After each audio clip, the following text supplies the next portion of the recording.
उत्तराखंड में पिछले हफ्ते की अगर बात करें तो अब तक 2 भूकंप के झटके महसूस हो चुके हैं। एक भूकंप का केंद्र नेपाल था तो दूसरा उत्तराखंड का उत्तरकाशी बताया जा रहा है। हमारे साथ बात करने के लिए खुद साइंटिस्ट हैं, उनसे बात करेंगे कि इन भूकंपों के आने का कारण क्या है और लगातार इस प्रकार के जो झटके महसूस हो रहे हैं कि आने वाले समय में और भी खतरा है उत्तराखंड के लिए।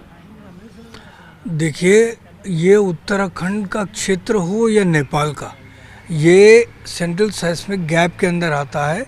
सेंट्रल साइस्मिक गैप मतलब कि जो मेजर अर्थक्वेक, ग्रेट अर्थक्वेक है 1934 और 1905 कांगड़ा, 1934 बिहार नेपाल, तो ये संवेदनशील क्षेत्र है। अगर बड़े परिप्रेक्ष्य में देखें तो पूरा हिमालय क्षेत्र ही संवेदनशील है, लेकिन ये सेंट्रल साइस्मिक गैप में, क्योंकि पिछले 150-200 सालों में कोई बड़ा भूकंप नहीं आया, बड़े से मतलब है मैग्नीट्यूड ग्रेटर देन 8, तो और यहाँ पे जो एकत्रित ऊर्जा है वो एक बड़े भूकंप आने के लिए जितनी एनर्जी चाहिए वो ऑलरेडी एकत्रित है, तो ये एक अति संवेदनशील हो जाता है, क्योंकि यहाँ पर बड़े भूकंप आने की संभावना बाकी क्षेत्रों के अलावा यहाँ पे बढ़ जाती है। लेकिन सबसे बड़ी बात यह है कि हम ये तो कह रहे हैं कि ऊर्जा के हिसाब से यहाँ पर आएगा, लेकिन कब आएगा, किस समय आएगा और एग्जैक्ट मैग्नीट्यूड या डेप्थ क्या होगी, मतलब प्रेडिक्शन करना भी पॉसिबल नहीं है। हाँ, जहाँ आपने एक प्रश्न किया, नेपाल में 2 बड़े भूकंप आए 4.7 और 5.7 का, और ये उत्तरकाशी में भी आया, तो ऐसा नहीं है कि ये इन भूकंपों का आना और एनर्जी का रिलीज होना ये कोई असामान्य बात हो या कोई ये नई बात हो। उत्तराखंड में आज सुबह ये जो 3.2 मैग्नीट्यूड का अर्थक्वेक आया, ये साउथ ऑफ एमसीटी है, मेन सेंट्रल थ्रस्ट का। तो यदि आप पिछले 10-15 साल का देखें एपिसेंटर लोकेशन मैप, तो साउथ ऑफ एमसीटी में माइक्रो सेस्मिसिटी कंसंट्रेटेड है। कहने का मतलब ये है कि वहाँ छोटे छोटे भूकंप यहाँ पर आते रहते हैं। हम ये 3.2 मैग्नीट्यूड के अर्थक्वेक को हम एक छोटा भूकंप मानते हैं एनर्जी रिलीज के टर्म्स में। अच्छा सर, एक चीज़ और है कि जो ये भूकंप की जद है उत्तराखंड के अंदर, इसमें कौन कौन से ऐसे इलाके हैं जो आ सकते हैं? क्योंकि एक बार उत्तराखंड के कुमाऊं में इस प्रकार का सर्वे हुआ था कि वहाँ पर काफ़ी लंबे समय से कोई घटना नहीं हुई, तो वहाँ होने की संभावना है। उसके अलावा नैनीताल है, मसूरी है, या देहरादून के आसपास हैं, उत्तरकाशी है, इन जैसे इलाकों में कहाँ कहाँ खतरा बना हुआ है। और एक चीज़ तो ये होगी कि खतरा बना हुआ है, इससे बचाव के उपाय क्या हो सकते हैं साइंटिफिक? देखिए, जहाँ तक साइस्मिक रिस्क जोन या सावधानी वाली बात है, या आप जिसको खतरा बोलते हैं, तो यदि आप एक एपिसेंटर लोकेशन मैप देखेंगे तो पूरे उत्तराखंड क्षेत्र में साउथ, ये 2 वहाँ पे मेन मेजर थ्रस्ट हैं। एक तो मेन बाउंड्री थ्रस्ट और एक है मेन सेंट्रल थ्रस्ट। बीच बीच में छोटे छोटे थ्रस्ट हैं, जैसे south Almora thrust, north Almora thrust, Berinag thrust, इसी तरह से एक और थ्रस्ट है, बेरेनाग थ्रस्ट है, रामगढ़ थ्रस्ट बेरेनाग। लेकिन मेजर थ्रस्ट है एमबीटी, मेन बाउंड्री थ्रस्ट, और मेन सेंट्रल थ्रस्ट।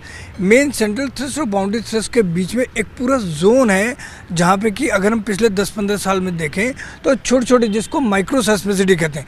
अब यहाँ पे एक डेटा मैं आपको ये बताना चाहूँगा कि यदि हम कहें जो फेल्ट अर्थक्वेक क्या होता है कि मैग्नीट्यूड ग्रेटर देन 3.5, या जिससे थोड़ा बहुत हिलना डुलना होता है वो हम कहें मैग्नीट्यूड ग्रेटर देन 4.5।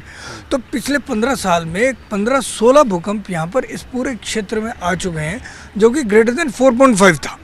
तो ये कहना कि इसको हम नेपाल के इस भूकंप से जोड़ें या ये हम कहें कि वे खतरा बढ़ गया है, ये कहना गलत है।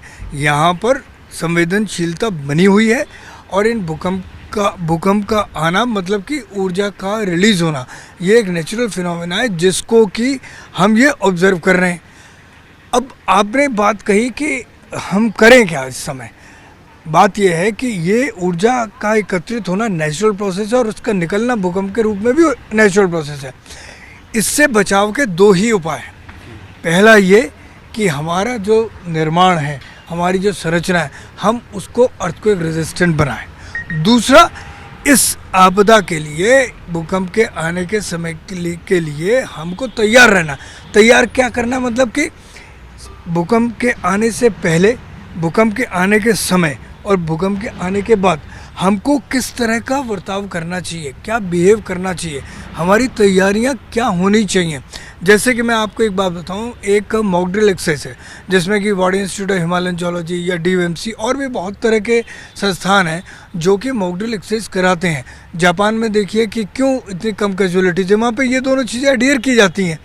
अर्थक्वेक रेजिस्टेंट स्ट्रक्चर्स हैं और एवरी ईयर दे परफॉर्म, हर साल वो जो है इस तरह से कंस्ट्रक्शन उत्तराखंड में लगातार पहाड़ों में हो रहा है तो कहीं ना कहीं ये तो एक बड़े खतरे का संकेत भी है, क्योंकि जिस तरह से आपने बताया जो एनर्जी है लगातार बढ़ती जा रही है और वो अपने आप को निकालेगी।